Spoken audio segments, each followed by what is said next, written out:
Three, two, one. Welcome to ASD Market Week's YouTube series, Retail Revelations Inside the Deal. This is your all-access pass to the world of buying and selling in the retail space. We're getting candid and having real conversations on what it takes to get the deal done. This is Retail Revelations Inside the Deal. Hello and welcome to Retail Revelations Inside the Deal. I'm your host, Stephanie Beringhele.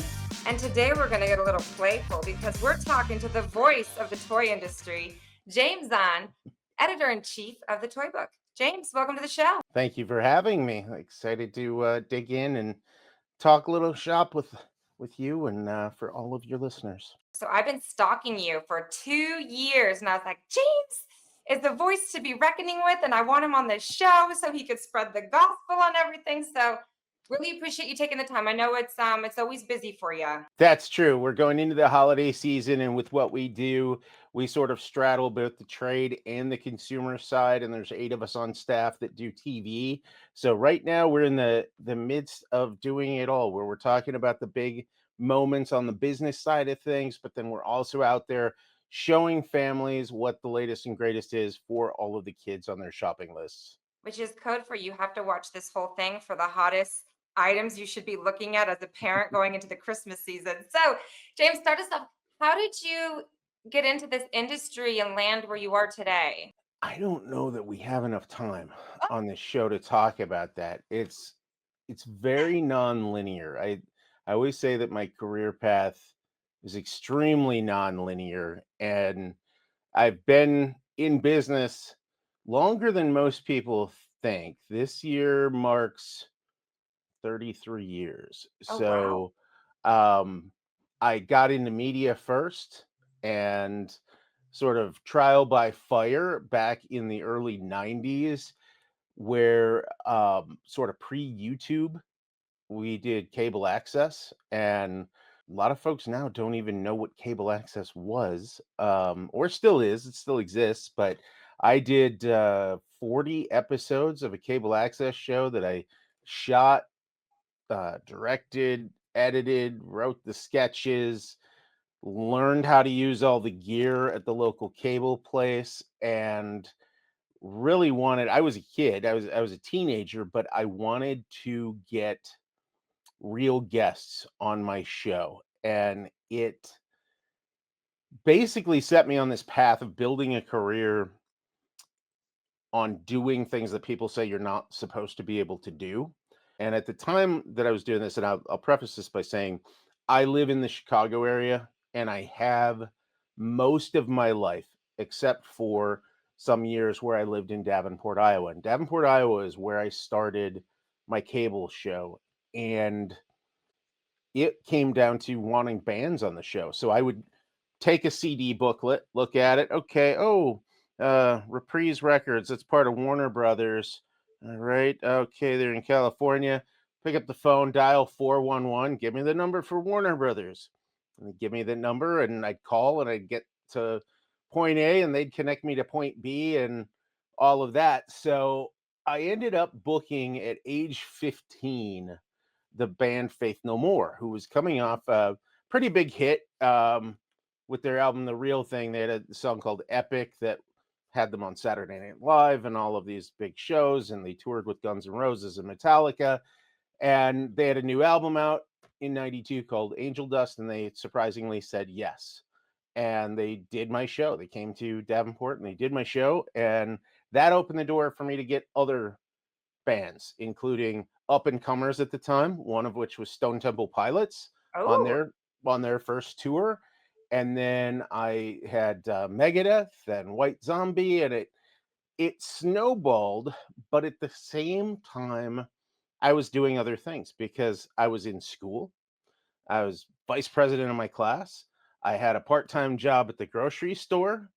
I was playing music myself, and I was writing for my school paper and the yearbook, but also parlayed that by the time I was out of high school, I was a paid writer and photojournalist. So I started writing for regional black and white music tabloids of the day in the Midwest, and then got to do things like go shoot photography. My first paid photo gig was Lollapalooza, 1993 Oh, in Des Moines, and we had all of these just bands that became legendary, like Rage Against the Machine and Babes in Toyland and Arrested Development, and I got to do that, and that sort of segued into me being more creative, playing what do I want to do, and somehow from there I went through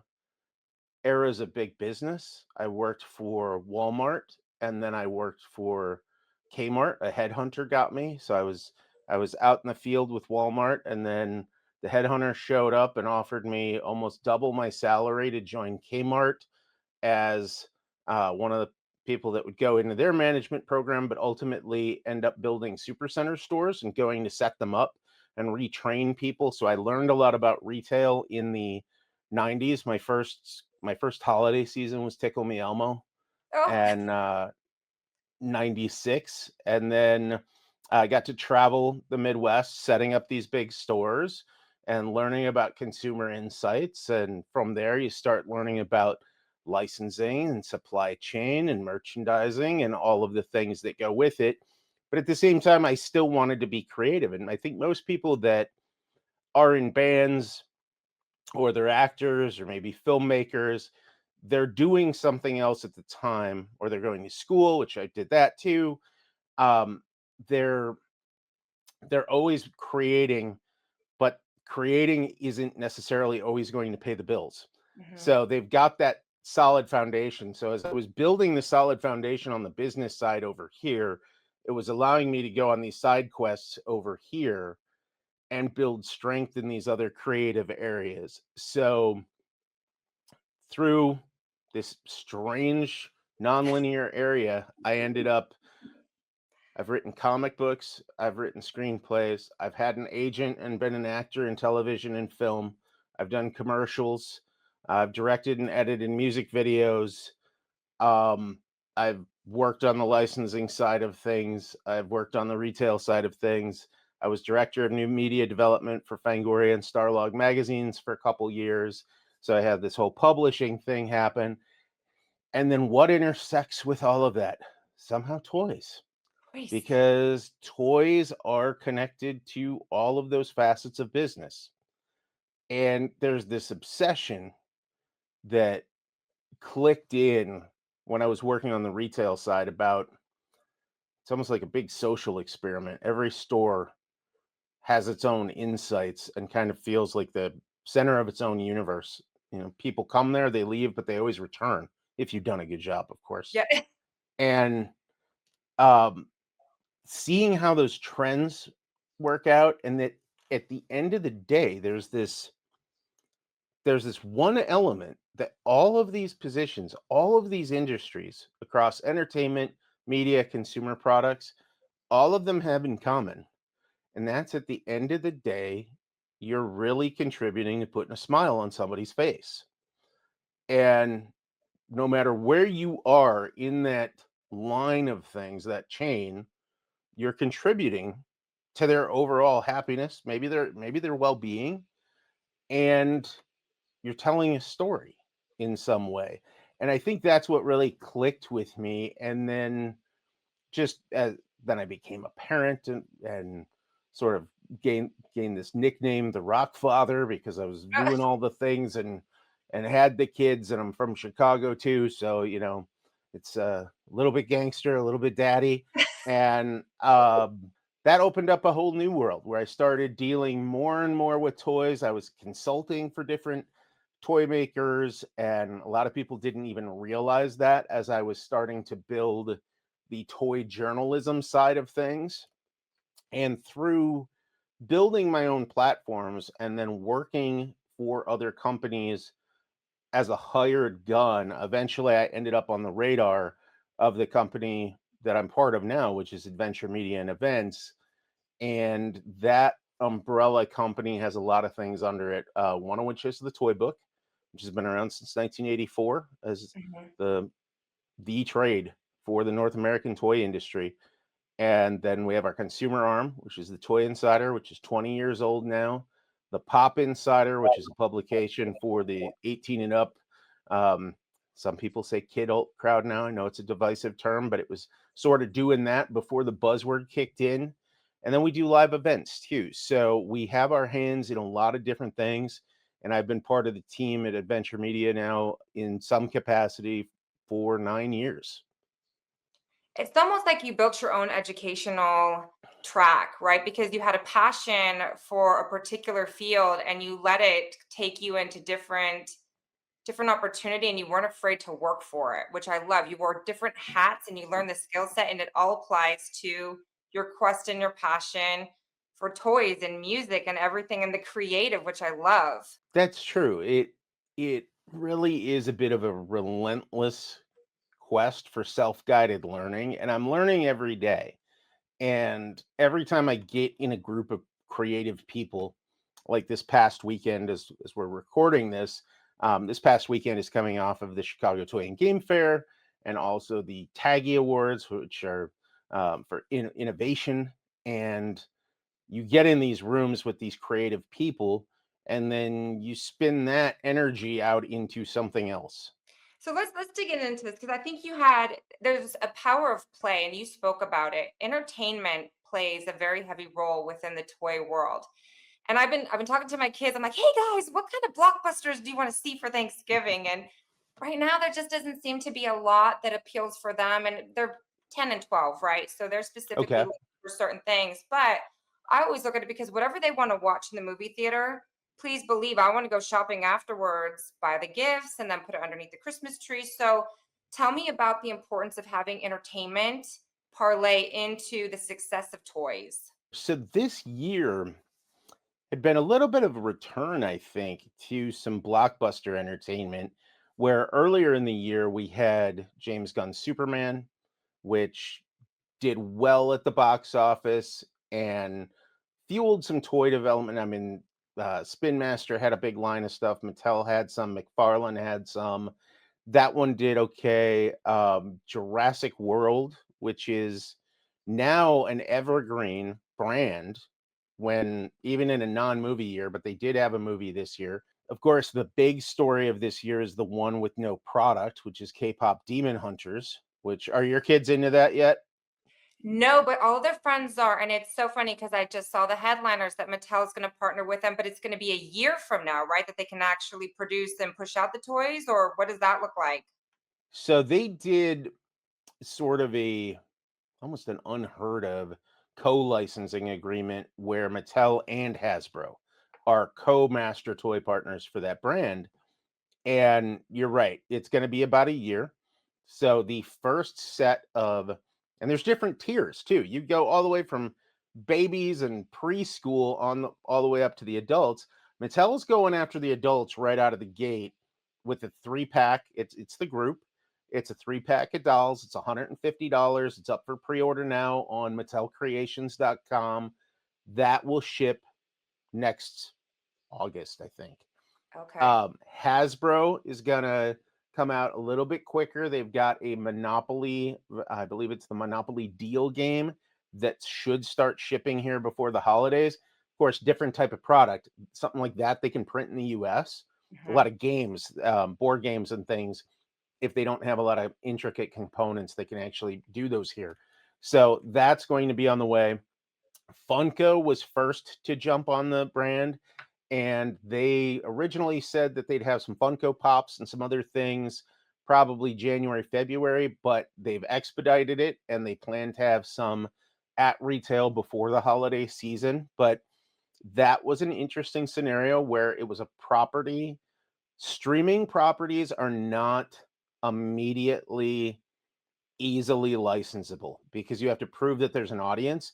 And because it's so long lead, when Netflix and their partners at Sony had originally solicited that to the toy makers, there wasn't a ton of interest because the properties, and we've seen this before with other films, especially family entertainment, there's a bunch of hype and then they go to streaming and they either click like this did and they become a cultural juggernaut, or they have a good week and then they get buried in all the other things that are there because there's so much new stuff coming out all the time.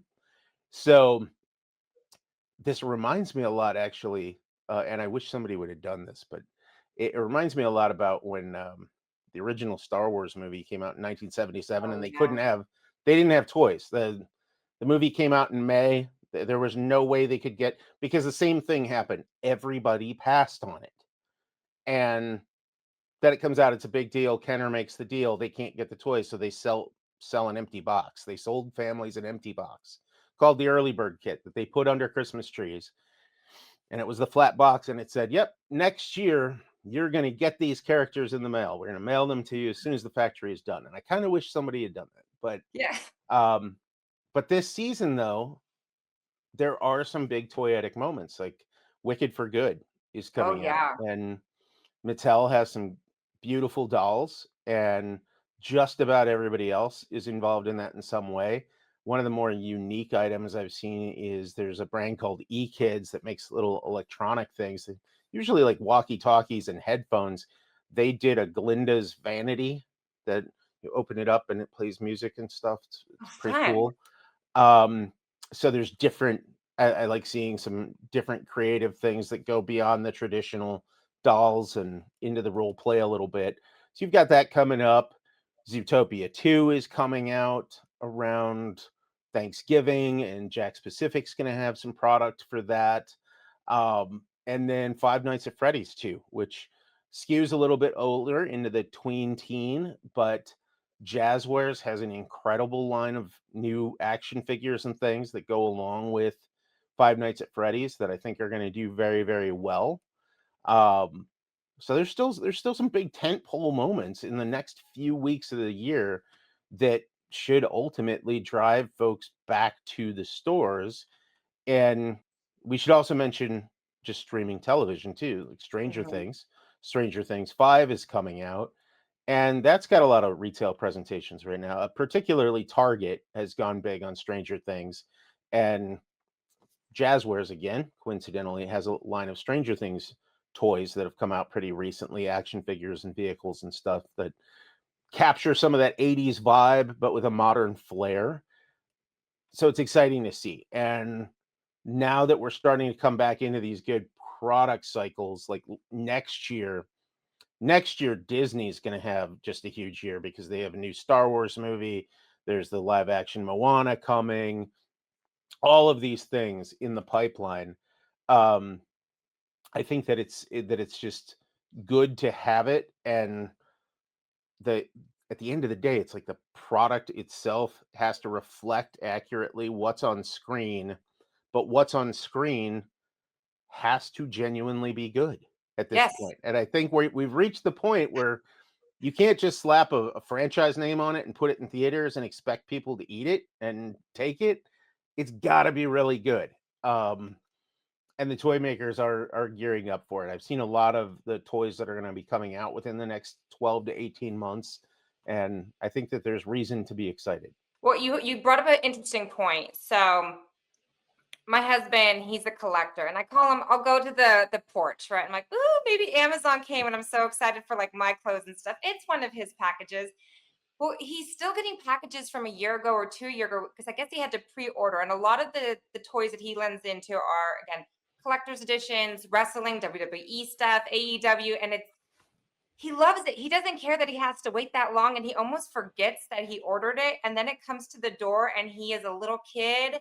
So talk to me about pre-orders, but also this whole movement of adults love toys, and whether you call it a toy, collectible, or whatever, we want all in, and it's nostalgic. So what does that world look like?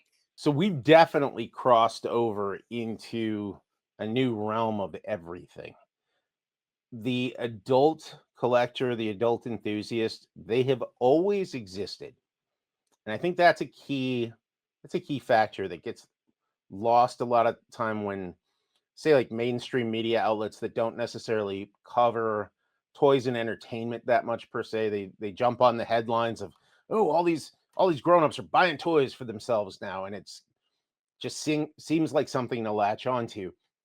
You got to remember that, like, going back to, and the American toy industry as we know it is not that old. It's like 120 years old. So a lot of the things that we think of as being so common, like action figures, for example, they really didn't exist before the early 60s.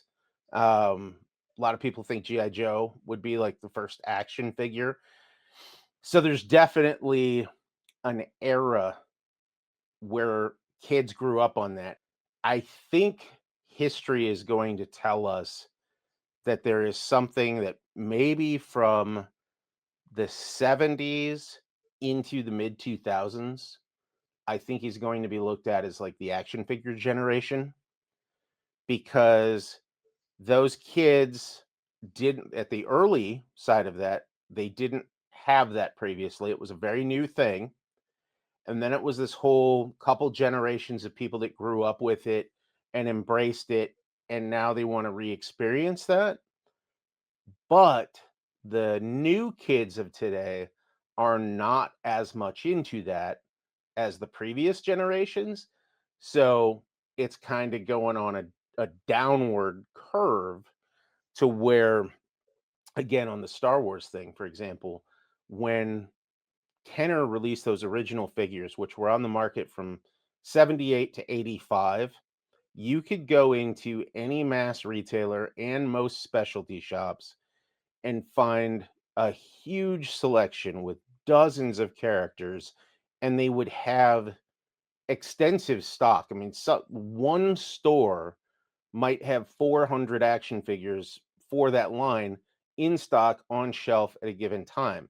If you go in your local Walmart or Target right now and compare it to the same brand, compare it to Star Wars, maybe there's 2 rows of peg hooks with 2 to 4, and maybe there's only 3 or 4 items on a peg, and the depth of character isn't there.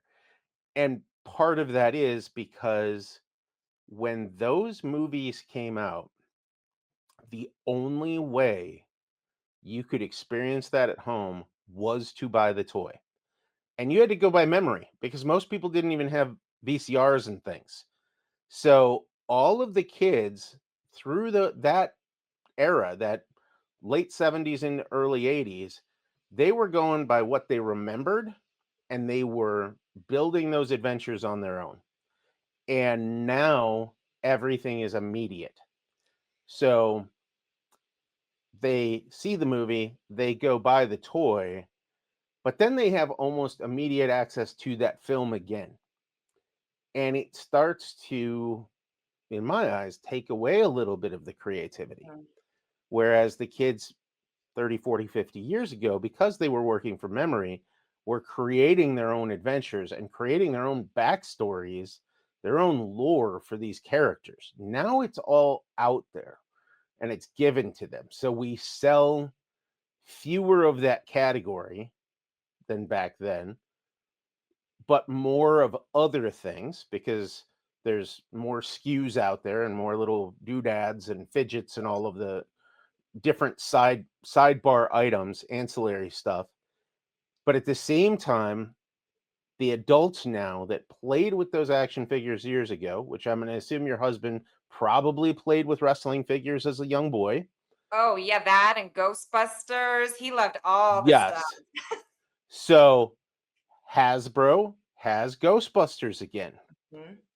But the stuff that's really selling isn't necessarily the figures tied to the most recent movie. No, it's the ones of the 4 guys from 1984 or the cartoon that came after it. So they're selling nostalgia to the kids that grew up on it. And the pre-orders that you spoke of, some of these, for example, Mattel does it, um, Hasbro does it, and then pretty much all of the smaller ones do to an extent, but Mhm. these bigger companies are also in the crowdfunding game now. So Hasbro does a frequent HasLab program where they usually need about 10,000 backers to send a product into production, and it's usually got a price tag on it of $300 to $500. I've seen a few that are a little bit less. I've seen a few that are definitely more, but those products are essentially brought to market in reverse. Because what they'll do is they'll start with the great idea and they'll produce a prototype for it and they'll take all the photography and they will solicit the product and get you to pre-order it. And then once it's determined, yes, we're going to make it, the real nuts and bolts engineering will start of how are we going to do this to get that minimum order quantity in there that we know we've sold, but how are we going to do this in a way that's going to give the fan exactly what they want while still making margin for us so that it's profitable behind the scenes. But they don't do all of that heavy lifting until they know it's going out there. Most toys, most consumer products are built in reverse. All the engineering is done and it's ready to go and it's manufactured, packaged, and it's out into the wild. And if it sells, it sells. And if it doesn't, you've got a problem.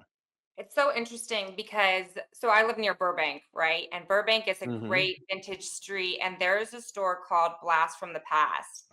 And when you go in there, it's the Star Wars that you're talking about. It's just these unique figurines that have been throughout the time, and people come in. There's no new packages at all. It's just used products that people want to. They have their passion projects. They want to go in and find it for a good deal. But you've got that element, and then you have this whole newer way of doing business where we're going live with our selling. So people will have podcasts and then they're selling their thing on whatnot and going live with it.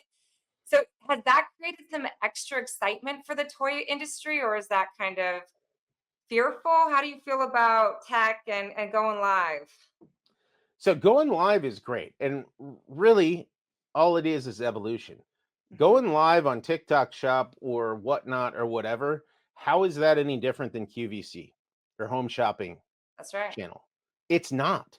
Those people are live 24 hours a day and they have been for the past 30, 40 years. You just had to actively tune into that channel.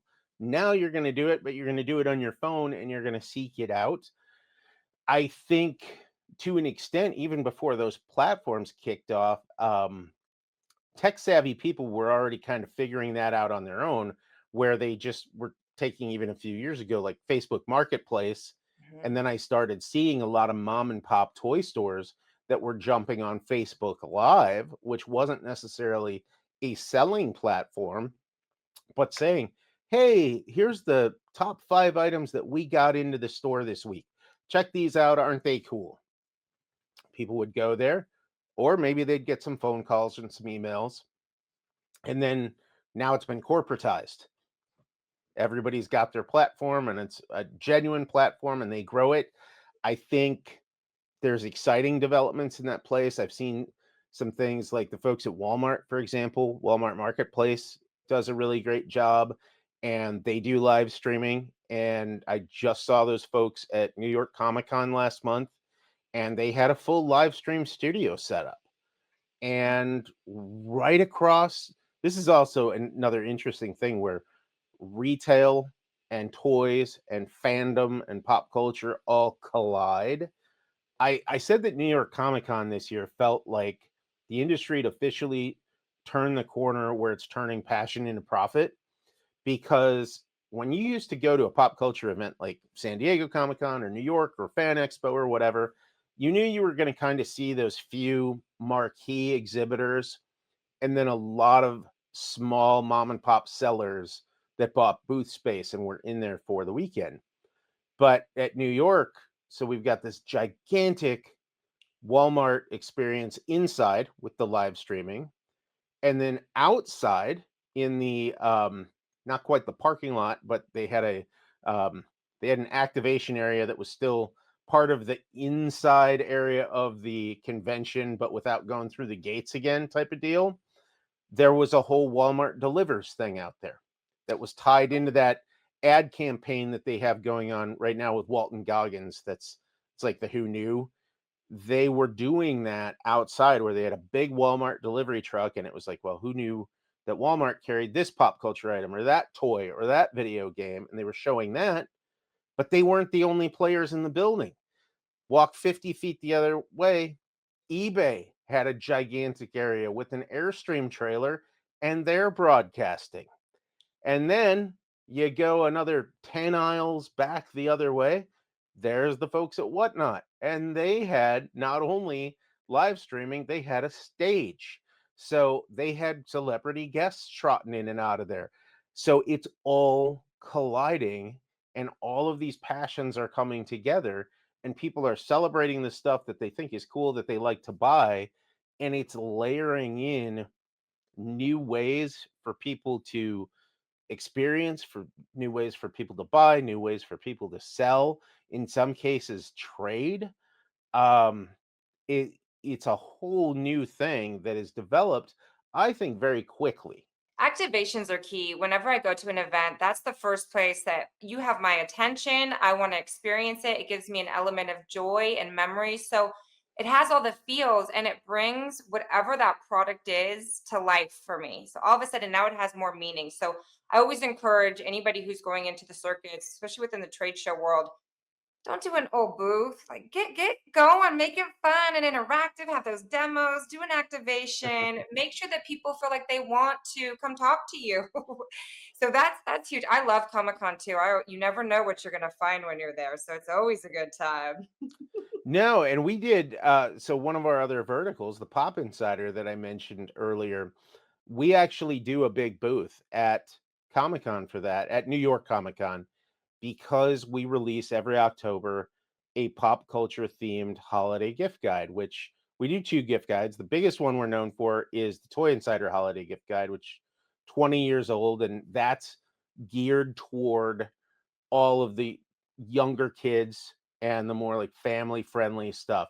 Pop Insider skews older. So what we did at Comic Con, and to your point about putting on the activations, and then to what I was saying about new ways of selling, well, at our Pop Insider booth, we had Yumi. Yumi is a toy company, and they brought in for the first time in North America two of what they call the Yumi smart machines. They are gigantic toy vending machines. And you walk up to a digital screen, you make your choice, you see your blind boxes on the left hand side in the glass, looks like a pop machine or something. The little elevator comes up, rolls up or down, your box comes out, pops it out, delivers it at the bottom. And the average price of those was about $30. And they were refilling them all weekend long. And there were top licenses in there. They had Sanrio, X-Men 97 was doing well, some Stranger Things stuff was doing well. And then a lot of like the cute, very Asian inspired, um, just like pop culture characters.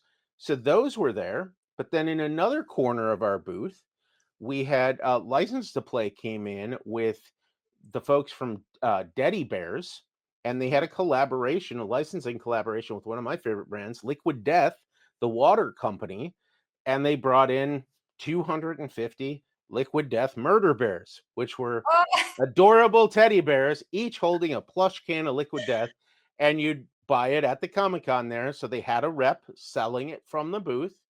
But those are opportunities too, where you work with a company like ours for like Pop Insider, and you create something together that also takes some of the heavy lifting off, where our booth is definitely us and it's all of our branding, but we've got these different little like milestone moments around all four sides where people can interact. So Jack Specific was with us, Jada Toys was with us, and then not only were we letting folks sell some of their wares, the big draw is we had our holiday gift guides, which were free to everybody, and we had prizes, thousands and thousands of prizes, and they were legit merch. So again, new ways to interact with this stuff. And then you have somebody who maybe walked away that won like a $70 board game, and somebody else is asking them, "Hey, where'd you get that?"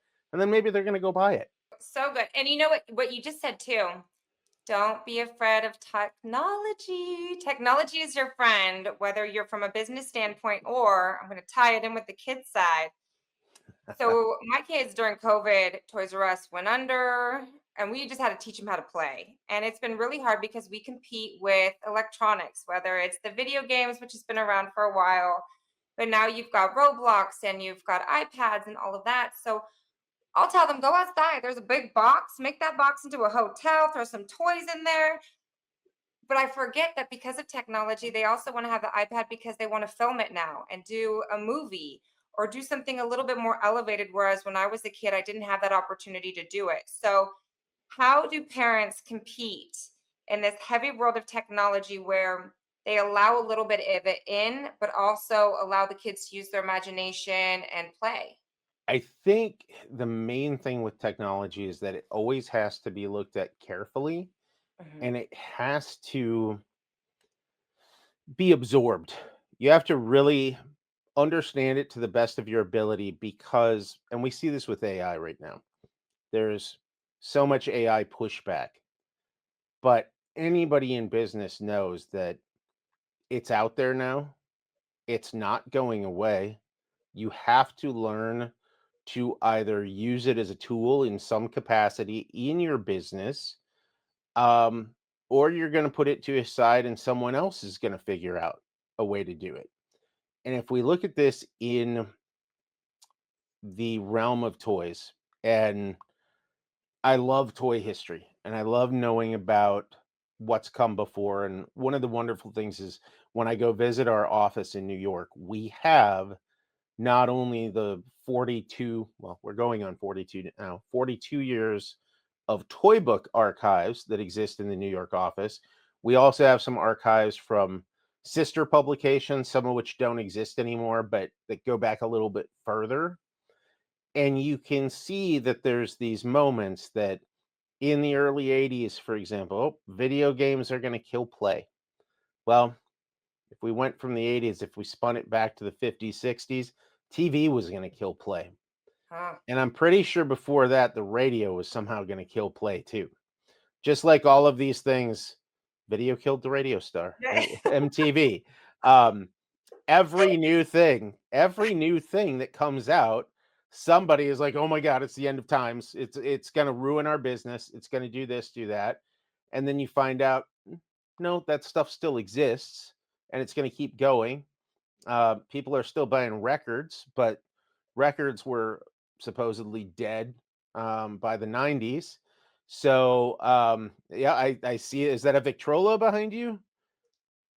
It totally is from Walmart, Okay, super affordable. But yeah, we still play records in this household as well as there you CDs, go. DVDs, all of it. All of it. So, you look at these things, and then if you look at what's happening now, though, I do think that toy makers need to be extremely mindful about creating products that function on the back of someone else's technology.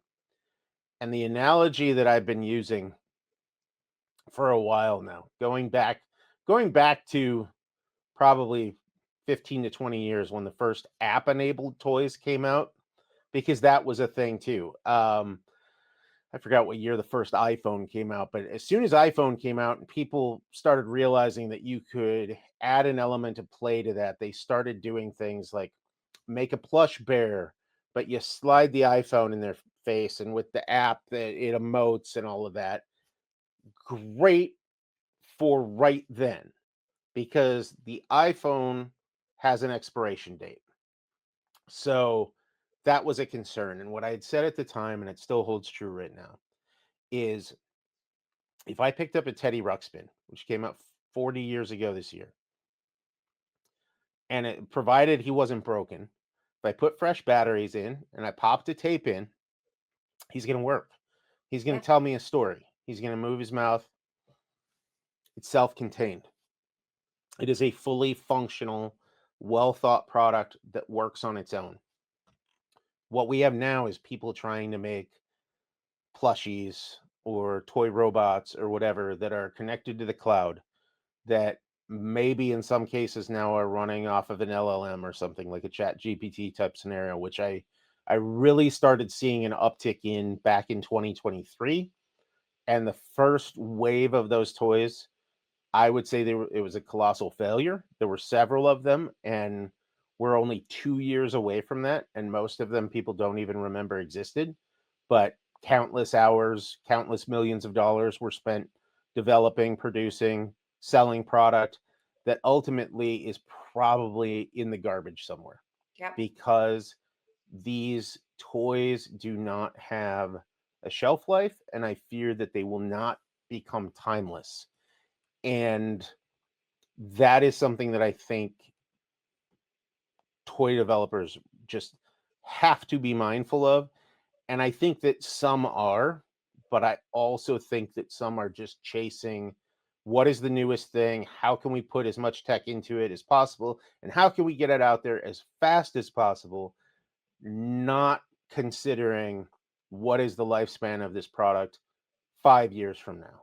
And we saw that a year or two ago when one of the first bigger kind of AI companion robots, which was called Moxie, the company shut down, and they sent out a message that's basically like, now you have to treat or teach your little one about death because their toy is essentially going to die and no longer function. Parents, in some cases, they spent hundreds of dollars to buy that toy, and then you have a child that builds this emotional connection to it, then you pull the rug out from under them. Um, and that's just one example. That was a bigger example because it got a lot of headlines and people knew what it was. There's other things out there right now that are kind of like that, and I think that those are probably more disappointing than they are dangerous because I know that they're not going to last, and I think if anybody claims otherwise, they're either fooling themselves or they're fibbing. So, okay, for ASD Market Week, we have a large portion of our demographic is mom and pops, and we have a unique overview of the retail segment. So, everything from a travel center to a general gift store. So, what is your advice for these buyers to pull in toy product line that's not high risk, but also just gets kids curious and makes the parents want to buy the product off the shelves? What does that look like? I think that the mom and pops, the independent businesses, and a lot of the businesses that focus on travel don't get enough credit as they should for how important that they are. In a lot of cases, these can be the first exposure to a brand. You look at companies that do it very well, and travel is actually um, an interesting subcategory into itself because we it's something we get asked a lot on the consumer side with the Toy Insider is like, what are great travel toys for Mhm. kids? And those retailers are going to be looking for something that's not going to take up a ton of shelf space because they don't have it.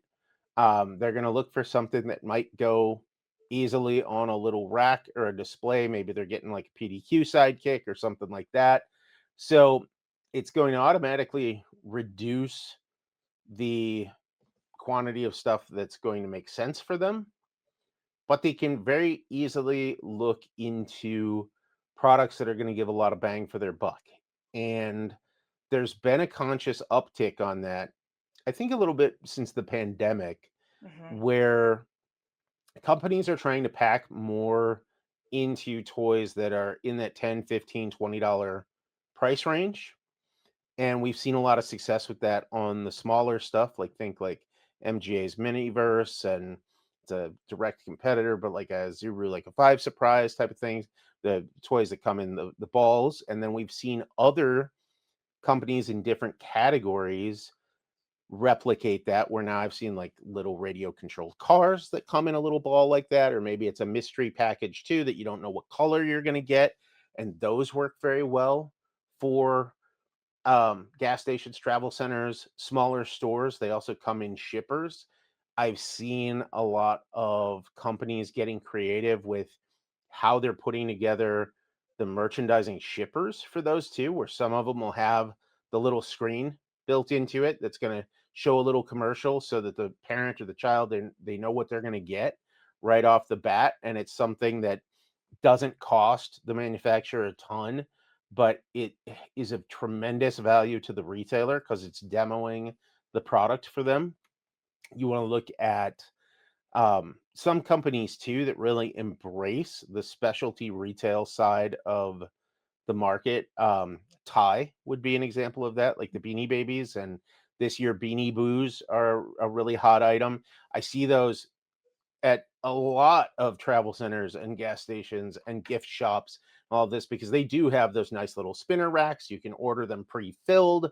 You're ready to go, and it's almost like a home run. Like it's going to be a hit um, before you even have it in your store. So I think an important way, and I'm a little bit biased because I'm the editor of one. You read the toy book, which is a trade publication. So you connect with the trades and you look and you start doing some product discovery the old school way, which still works and people love it. Toy buyers, and I think retail buyers as a whole too, might have a little bit of an old school vibe to them where they still like to have a print reference guide that they can kind of go back to throughout the year. And we offer that, but of course, we're in a digital age. So you could look at our websites today and find several new products that have just been revealed to the world today. And you can almost 7 days a week, you can do that product discovery. I think collaborating with other business owners is really important. And I don't know necessarily on the general merchandise side what exists for this, but in toys, for example, we have Astra, which is the American Specialty Toy Retailing Association. Those store owners, you might have thousands of them. They get together, they share information, they have regular Zooms, they meet up in person because if their stores were across the street from each other, yeah, they'd be competitors, but they're not because they're scattered all over the country. And the intel of knowing what trends are hitting elsewhere can help you shape your orders for the future. And sometimes too, you look beyond, you look internationally. I've got a lot of friends in Europe and Australia and over in Asia. They'll see trends developing too that could hit here very, very quickly, or they might simmer a little bit. Something could pop off overseas and it might take it a couple years to get here. But as long as you're paying attention, when it does, it'll spark that memory. And you're like, you know what? That's something my customer might enjoy. I always say that you want to get in and get out if you're following trends. We see that a lot right now with trading cards. Trading cards are fueling it's an interesting thing. So Circana, where we all get a lot of our data, they put trading cards under toys and they file it under a category of explorative and other. Well, for the first 6 months of 2025, the overall US toy industry was said to be up 6%, but about 70% of that 6% was from the trading card category. Ah, So if you look at that as an impulse buy, which now is not necessarily a cheap impulse buy because a pack of trading cards isn't 50 cents or a buck like it used to be. It could be $5 or $7 a piece, but you want to get in and get out. You want to get with a distributor that can get you fresh product. And we're talking everything from Topps baseball cards to Pokemon cards to whatever. I've seen it's such a silly thing, but Italian brain rot is a trend right now. oh, Excuse me, and there's these trading cards for that. Cookie Run Kingdom, which was a mobile game on your phone, and it still is. They have a trading card game now. That's super hot. So you want to look for those trends and hey, get a box or two, offer them, sell them while it's hot, and get out of it before the next trend comes. so all this to say that if you're a retailer and you haven't started playing in the toy space, what we've learned today is that it's coming back and it is fueled by passion, entertainment, nostalgia, everything that you can think of. And to make it easier for you to be aware of what the hot items are and how to best facilitate it, collaborate with others in the industry. And certainly, if I was a retailer, I'd be picking up your publication real quick because you have it not only in English, but I think you also have it in Latin American, right? We do not have it translated, Okay. but it is something that we're looking into because we had always been so focused on North America and the US, of course, as home base, but Latin America has seen explosive growth. Brazil is just a behemoth right now.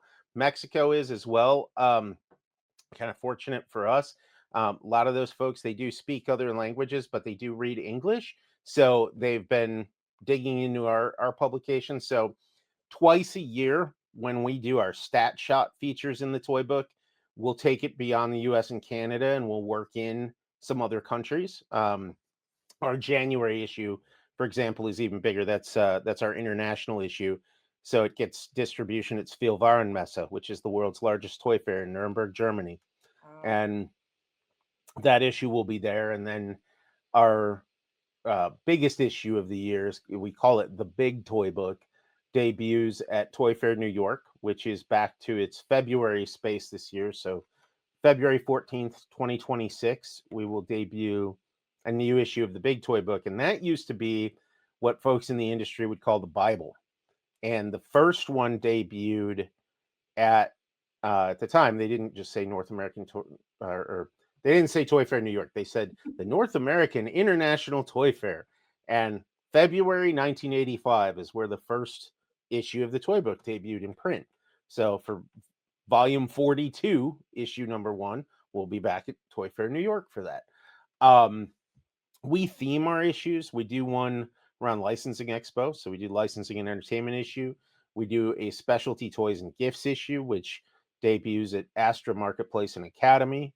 We do action and adventure. And I believe next year's we're going to do action and adventure and mystery issue, which has everything from cool outdoor toys to games and adventures you can play with the whole family. So we theme that in there. And then what's growing importance now is the LA Fall Toy Previews. So where the February issue used to be the quote big toy book, now there's actually 2 big books a year, because the LA Fall Toy Preview issue, which comes out in September, is almost equal in size to the big book we put out in February, because so many toy makers now make the pilgrimage to LA, where just a few years ago there were somewhere between 30 and 60 companies that had a presence in LA, depending on who you talk to this year where it was more than 300. wow. So you have international retail buyers going out to LA in September to meet with all of the toy and game manufacturers that have a presence out there. A lot of it is in a couple buildings have sprung up. The Toy Association has a beautiful new facility that they're calling the Toy Building, as an homage to what used to exist in New York. There was the Toy Building at 200 Fifth Avenue. That movement is happening again, but it's happening in El Segundo. So the Toy Association has the new toy building. There's another one called 1960 on Grand. Both of those facilities are filled with great companies. And then you have so many companies out there that have permanent space, and it's anchored around Mattel, because Mattel's been in El Segundo for years. But now Moose Toys has a campus, Zuru has one, Jazzwares is out there, Spin Master is out there, you name it. That's the late thing. So it's like winter, spring, New York, fall, LA, and you're looking long lead. So there's these big opportunities to dig into the new products, and we serve that through our content at the toy book. But it's just always evolving, and it's very information centric. The entire business, the entire toy industry, consumer products industry, data, information is your friend. And what you do with it, well, that's on you. But there's people out there that are ASD is playing their role in bringing it together and putting it in front of people. We at the Toy Book and Adventure Media, we're putting our own spin and presenting it to people, and hopefully they take it and they find it useful, and it ultimately brings joy to somebody else, like I was talking about earlier in this conversation, putting smiles on people's faces.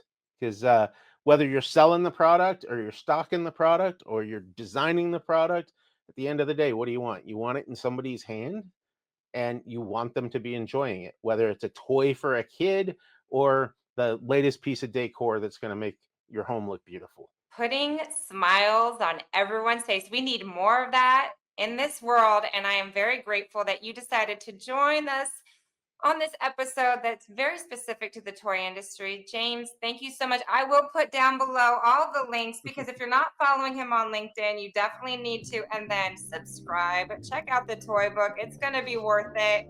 James, thanks for joining us today. Thank you. I really appreciate it. Thank you for joining us. We want you to be a part of the show. So let us know who you want to see and what stories you want to hear. Leave us a comment and make sure you like and subscribe.